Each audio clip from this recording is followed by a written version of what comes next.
안녕하세요. 법무법인 하우림 송진경 실장입니다. 오늘은 개인회생과 전세보증금에 대해서 말씀을 드리겠습니다.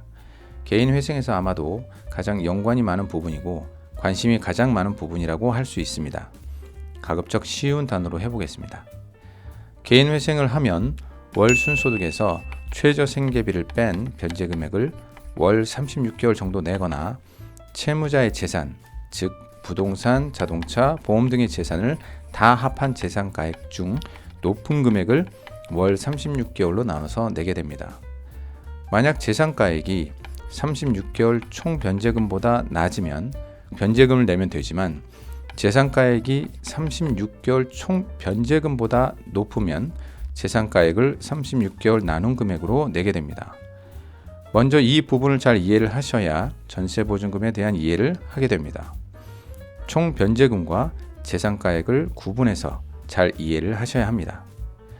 이해가 되셨다면 재산가액이 총 변제금보다 높아지는 주된 요인은 거의 대부분 집을 소유하고 있거나 전세보증금으로 발생을 합니다. 집을 소유하는 경우는 단순합니다. 대출금 등의 비용을 뺀 집의 시세가 곧 재산이 됩니다. 만약 3억짜리 집을 소유하고 있고 대출이 2억이라면 재산은 1억이 됩니다. 이 경우 개인회생을 하면 1억을 36개월로 나눈 278만 원 이상을 월 변제금으로 내야 합니다. 월 변제금이 278만 원보다 낮으면 278만 원을 내게 될 것이고 월 변제금이 278만 원보다 높은 300만 원이라면 300만 원을 내게 됩니다. 그러면 오늘의 주제인 전세보증금을 설명드리겠습니다. 만약 전세보증금이 2억인데 대출이 1억이면 재산은 1억이 됩니다. 그러면 자가의 경우와 같이 1억을 36개월로 나눈 278만 원 이상을 월 변제금으로 내야 하느냐? 그럴 수도 있고 아닐 수도 있다는 것이 오늘의 주제입니다.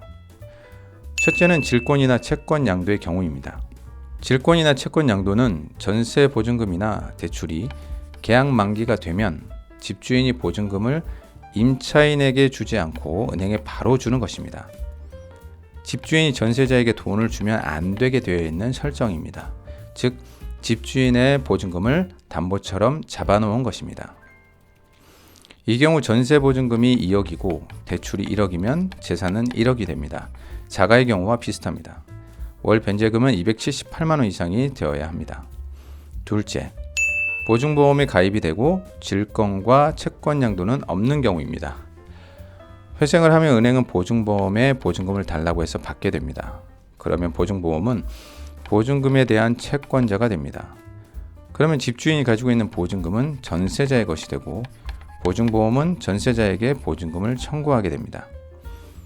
그러면 전세보증금이 2억이고 대출이 1억이었다면 대출 1억은 없어지게 되고 신용채권 1억이 생기게 됩니다. 결국 재산이 2억이 되고 채무가 1억이 늘어나게 됩니다. 예를 들면 2억을 36개월로 나누면 월 변제금이 577만 원 이상이 되어야 합니다. 단순히 월 변제금이 늘었다고만 생각할 것은 아닙니다. 그러나 월 변제금을 감당할 수 없다면 진행하기 어렵다는 단점이 있습니다. 세 번째, 소액 임차 보증금이 적용됩니다. 서울이라면 5천만 원까지 소액 임차 보증금으로 보호를 받기 때문에 질권이나 채권 양도의 경우 예를 들면 전세 보증금이 2억이고 대출이 1억이면 재산은 1억인데 소액 임차 보증금 5천만 원을 뺀 5천만 원이 재산으로 됩니다. 보증보험의 경우 전세 보증금이 2억이고 대출이 1억인 경우 재산이 2억이 되고 채무가 1억이 늘어나는데 재산인 2억에서 소액 임차 보증금 5천만 원을 뺀 1억 5천만 원이 재산이 됩니다.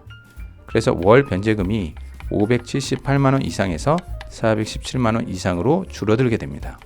이 부분은 늘 채무자들이 이해하기 어려워하시는 부분입니다. 하지만 많은 분들이 이 케이스 안에 속하기 때문에 잘 이해하시고 개인회생을 검토하시기 바랍니다.